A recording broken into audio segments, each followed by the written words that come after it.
നമ്മൾ എല്ലാവർക്കും അറിയുന്നത് പോലെ കോഴിത്തോട് പടിഞ്ഞാറത്ത് റോഡ് യാഥാർത്ഥ്യമാക്കണം. അതോടൊപ്പം നമ്മുടെ ചുരത്തിന്റെ അവസ്ഥ വളരെ ദയനീയമാണ്. ചുരം സംരക്ഷിക്കുക, അതുപോലെ ബദൽപാതകളെല്ലാം തന്നെ തുറന്നു നടക്കുക എന്ന ഉദ്ദേശത്തോടു കൂടിയാണ് നമ്മൾ ഫെബ്രുവരി മാസം 7-ാം തീയതി ലക്കിടിയിൽ നിന്ന് ഒരു പദയാത്ര ആരംഭിച്ച് അടിവാരത്ത് സമാപിക്കുകയാണ്. ലക്കിടിയിൽ നിന്ന് തുടങ്ങുന്ന പദയാത്ര അഡ്വക്കേറ്റ് സിദ്ദിഖ് എം.എൽ.എ ഉദ്ഘാടനം ചെയ്യുന്നു. ബത്തേരി എം.എൽ.എ സി ബാലകൃഷ്ണൻ, ജില്ലാ പഞ്ചായത്ത് പ്രസിഡന്റ് ശ്രീമതി ചന്ദ്രിക കൃഷ്ണൻ തുടങ്ങിയ ജനപ്രതിനിധികൾ അവിടെ പങ്കെടുക്കുന്നു. അതേസമയം തന്നെ കോഴിക്കോട് ജില്ലയിലുള്ള സമരസമിതി പ്രവർത്തകരും അവരുടെ ജനങ്ങളും അടിവാരത്ത് ഒരു ഏകദിന സത്യാഗ്രഹം ആരംഭിക്കുകയാണ്. വൈകുന്നേരം 3:30-4 മണിയോടുകൂടി പദയാത്ര അവിടെ അവസാനിക്കുമ്പോൾ സംയുക്തമായി പൊതുയോഗം. ആ പൊതുയോഗം വയനാട് ജില്ലാ കോഴിക്കോട് ജില്ലാ പഞ്ചായത്ത് വൈസ് പ്രസിഡന്റ് ശ്രീ നവാസ് ഉദ്ഘാടനം ചെയ്യും. ഇതാണ് നമ്മുടെ 7-ാം തീയതിയിലെ പരിപാടി. നമ്മളൊരു 1000-ഓളം പ്രതീക്ഷിക്കുന്നു. ഒരുപാട് ആൾക്കാർ ജനങ്ങളെല്ലാം ഒരു താല്പര്യത്തിലാണുള്ളത്. സർക്കാരിന്റെ കുറച്ച് ഇടപെടലുകൾ ഉണ്ടായിട്ടുണ്ട് എന്ന് നമ്മൾ വിസ്മരിക്കുന്നില്ല. പക്ഷേ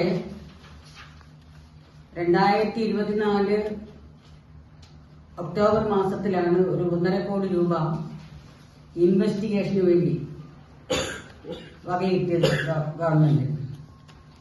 അത് ഇൻവെസ്റ്റിഗേഷൻ പൂർത്തിയാക്കാൻ 1 വർഷമെടുത്തു. അതായത് 2025 ഒക്ടോബർ 18-ന് കാലാവധി അവസാനിക്കുന്നതിന്റെ 2-3 ദിവസം മുമ്പ് മാത്രമാണ് ആ ഇൻവെസ്റ്റിഗേഷൻ പൂർത്തിയാക്കിയത്.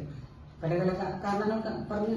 പക്ഷെ നമ്മുടെ വയനാടിന്റെ ഒരു അവസ്ഥ മനസ്സിലാക്കിക്കൊണ്ടാണെങ്കിൽ വളരെ ത്വരിതഗതിയിൽ അത് നടത്തേണ്ടതാണ്. ഏതായാലും അത് ഇൻവെസ്റ്റിഗേഷൻ പൂർത്തിയാക്കി 3 അലൈൻമെന്റ് കൊടുത്തിട്ടുണ്ട്. നിങ്ങൾക്കെല്ലാം കാര്യങ്ങൾ അറിയുന്നതാണ്.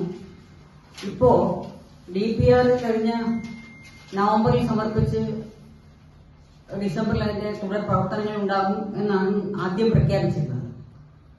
പക്ഷേ പല സാങ്കേതിക കാരണങ്ങൾ പറഞ്ഞുകൊണ്ടത് പ്രാഥമികമായി നവംബറിലോ ഡിസംബറിലോ മറ്റോ സമർപ്പിച്ചിട്ടുണ്ട്. എങ്കിൽ പോലും അതിന്റെ പൂർണ്ണമായ രൂപത്തിൽ, അതും ഡീറ്റെയിൽഡ് റിപ്പോർട്ട് അല്ല എന്ന് നമുക്കറിയാമല്ലോ. സാധ്യതാ പഠനത്തിന്റെ റിപ്പോർട്ട് ഇപ്പോൾ കഴിഞ്ഞ ഫെബ്രുവരിയിലാണ് സമർപ്പിച്ച് അതിന്റെ നടപടികളുമായിട്ട് മുന്നോട്ട്